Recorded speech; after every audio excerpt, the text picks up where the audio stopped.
kom. Så vi kæmpede med lidt uens retning, generelt lidt for meget til venstre, og så var vi også lidt dybe i måtten.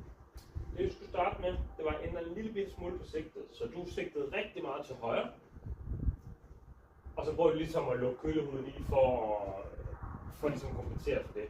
Vi startede med at få dig til at sætte rimelig square på målet, det vil sige, kølehovedet det peger ud mod målet, og dine fødder står på parallelt venstre. Da jeg fik det bedste resultat, var den lige sigtet en lille bitte smule lukket, som vi kalder det, en lille smule til højre med fødderne. Det gav det mest konstante, kan man sige, path, hvor du svinger kølen ud mod målet. Så skulle du rulle dine hænder mindre igennem. Du skulle føle, at du holdt den mere igennem.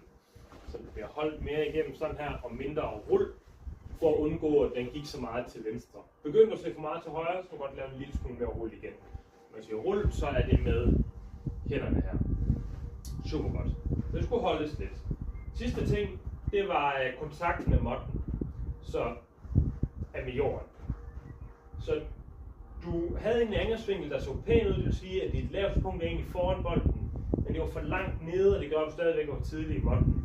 Så når du tager din prøvesving, så prøv at få en fornemmelse af, at det kun lige er toppen, du rammer, og så prøv at overføre den til slaget også. Så begynder du at få bedre kontakt med bolden.